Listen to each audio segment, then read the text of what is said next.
Ito, kinuha na ni Daddy Frankie at ng buong team. Dinala po sa bahay. Tapos, pinaliguan, pinakain. Tapos, hindi po tumagal kasi ito eh. Pinagupitan to. Ginupitan pa to mga kababayan. Oo. Tapos, kinuha po ng pamilya niya. Nagtataka po kami. Nakita namin siya ngayon. Hindi po tayo pwedeng magkamali kasi ito talaga si Tatay Eugene. Nakakaawa naman po kasi kinuha na to eh. Nabisan na, nagupitan, napaliguan, napakain. Hindi po nagtagal kasi talaga si Tatay Eugene sa bahay ni Daddy Frankie, kinuha po kaagad. Eh, nakakaawa naman, ganito na naman ulit po yung madadatnan po natin. Inom ikaw tayo ha. Inom ka ng tubig. Oh, inom ka. Dahil, inom ka. So yun po mga kababayan, no? Si Tatay Eugene, yung dating natulungan at napaliguan natin dati. Nandarito po siya ngayon sa ano?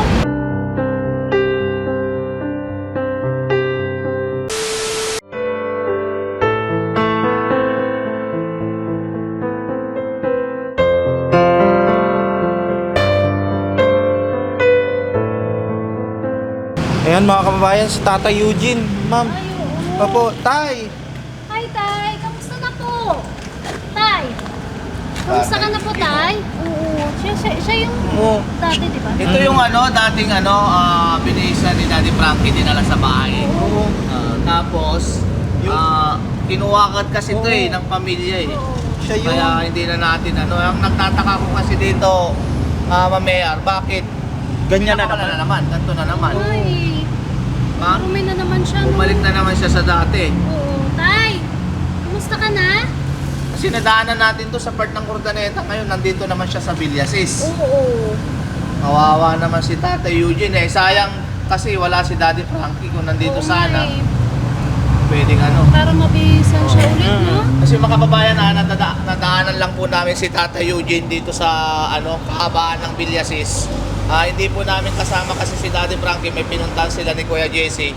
Ito naman ang tumambad po sa atin. Nakita po natin si Tatay Eugene dito sa bumalik lansangan po kasi ito, kinuha na ni Daddy Frankie at ng buong team. Dinala po sa bahay. Tapos pinaliguan, pinakain. Tapos hindi po tumagal kasi ito eh. Saglit lang Pinagupitan talaga. to. Ginupitan pa to mga kababayan. Oo. Tapos kinuha po ng pamilya niya. Nagtataka po kami. Nakita namin siya ngayon. Hindi po tayo pwedeng magkamali kasi ito talaga si Tatay Eugene. Siguro guys, bigyan na lang natin siya ng pagkain. Ano? Tay, kumain ka na? Tay? Tay, kumain ka na po? Ha? Anong kinain mo? Tay? Dinudukot sa kanya? sigarilyo. Sigarilyo. Ay, Tay, tanggalin mo yan. Huwag ka manigarilyo, ha? Sigarilyo. Grabe, ang dumi niya na naman. Ito kasi Mayor, hindi talaga siya nakakausap. Limitado talaga siya magsalita. Ang nagtataka kasi tayo rito, bakit bumalik na naman siya sa lansangan? Tay, bakit? Ay, wag! Kamanigarilyo. Ay! Huwag yan, bawal. Kamanigarilyo. Huwag kang manigarilyo, ha? Tapon, huwag, Tay. Kamanigarilyo po. Oo. Bigyan ka namin tayo ng pagkain, ha? Para kumain ka. Ito, ito tayo tinapay, oh. Kain ka. Na. Yan. Ito tubig tayo. Oh. Ito po, paano po natin dadalhin kasi bawal na po tayo magdala katulad ni Tatay Eugene. So, hindi po kami makapag-desisyon lalo na nga po wala si Daddy Frankie. May pinuntahan sila ni Kuya Jesse. Ang kasama lang natin si Ma'am Ear, Aling Rochelle. So, siguro sasabihin na lang namin na nadatnan namin si Tatay Eugene ulit dito sa lansangan po. Nakakaawa naman po kasi kinuha na to eh, nabisan na, nagupitan, napaliguan, napakain. Hindi po nagtagal kasi talaga si Tatay Eugene sa bahay ni Daddy Frankie, kinuha po kaagad. Eh, nakakaawa naman, ganito na naman ulit po yung madadatnan po natin. Kawawa naman si tatay, no? Eh, So, bakit pag- may kumuha sa kanya? Kapatid ba niya yun? Oo, kapatid niya eh. Kapatid niya. Tsaka barangay. Kasi may dala silang sasakyan nun eh. Actually si Tatay Eugene, taga Uleya ito eh, Malasiki. Kaso bakit nakarating na naman siya ng Villasis? Kasi ito po, kinaronan ni Tatay Eugene, Villasis na po ito eh. Nakakaawa po talaga. Eh, hindi rin po kami makapag-desisyon na dadalhin kasi Alam niyo naman po mga kababayan, di ba? Na bawal na po tayo magdala. So yung mga kababayan, binigyan po natin siya ng pagkain kasi Gutom na gutom si tatay. nagutom mo. Oh, inom ikaw tayo ha. Inom ka ng tubig. Oh, inom ka. Dahil, inom ka. Kawawa naman oh, marumi na naman siya no. Oo, hanggang dun, sa paa niya. Diba? Putik-putik na naman. Rasa ka mo. Oo, kasi si tatay talaga hindi bihira magsalita eh, no? Hindi siya talaga magsasalita. Kawawa naman. Balik na naman din, haba ulit ng buhok niya. Ngayon mga kababayan, oo. Tatay Eugene, hindi pwede tayong magkamali dito.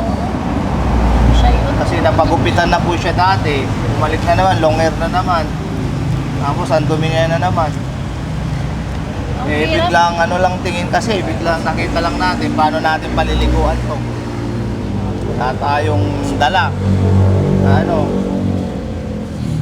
Eh, tay, kain ka lang siguro ha. kami ang gagawin natin dito eh, parating na lang ka natin kay Daddy Frankie. Kasi wala naman tayong ano, kundi magbigay lang ng makakain niya. Oo nga eh.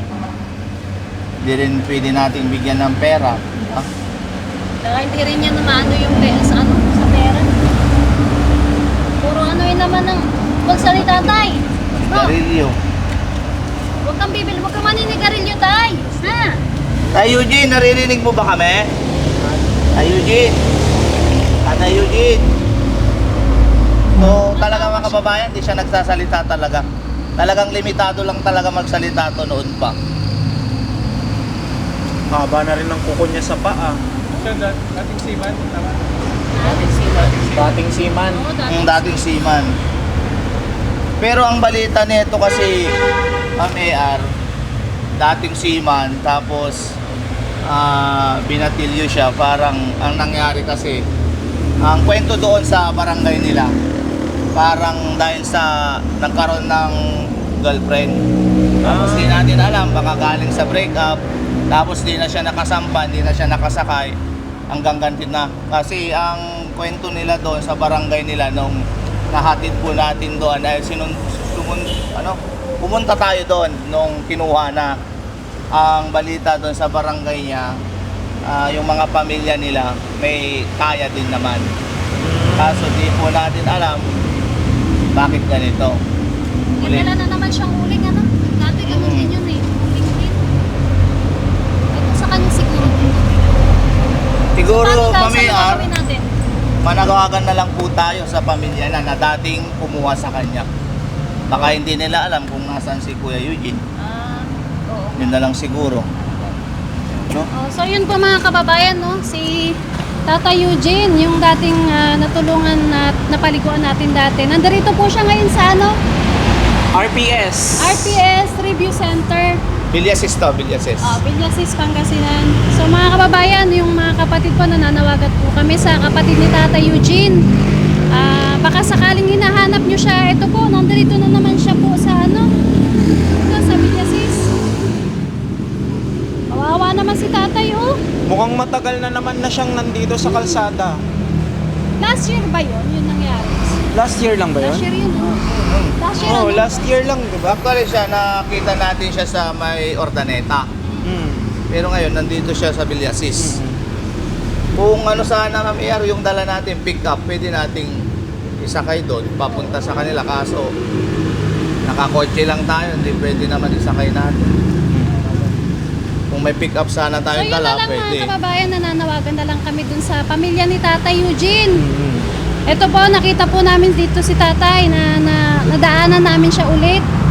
Eh wala po kasi si Daddy Frankie, so hindi po namin madesisyonan. Ang tanging magagawa na lang namin is binigyan namin siya ng pagkain. At yun po, kung sakali man po na baka hinahanap nyo po siya, yung lahat ng kapamilya ni Tata Eugene is andarito po siya sa Villasis. Ito sa RPS Review Center. Kung may time po kayo ma'am, sir, panawagan ko lang na baka kaya nyong mapuntahan dito si Tata Eugene. Kasi hindi po namin madala ngayon dahil nga po, yun nga, nakakotse lang po kami ngayon. Nadaanan lang namin siya. No? Oh, tsaka hindi talaga natin matiis yung Oo nga eh. mga dating beneficiary na po at pababayaan natin ganito. Kung pwede lang po sana talaga at kung may kakayahan pa kaming mag-uwi talaga is nagawa na po namin. Ang kaso lang is hindi talaga namin na pwedeng desisyonan to.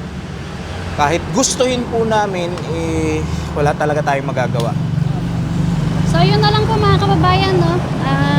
Paki-share na lang po ang video ito para sakaling makita na naman po siya ng pamilya niya at makarating po sa kanya kung ano po kalagayan ngayon ni Tatay Eugene. Maraming salamat po sa pamamagitan po ng pag-share niyo po ng video na ito. At yun po, natutulungan na naman natin si Tatay Eugene. Okay na tayo, busog na? Okay na? Tabi mo lang yan, Tay. Okay na, Pagkain mo, tumatanda siya. Tabi mo lang dito, ha? O, sige. Hmm. So yun, okay na. Oo. So yun po mga kabayan, maraming salamat po. Bye-bye, Tay. Bye, bye-bye po. Bye-bye. Antayin mo na lang yung pamilya mo, Tay, ha? Humingiti si Tatay. Parang ang sakit sa dibdib pagka ganito na.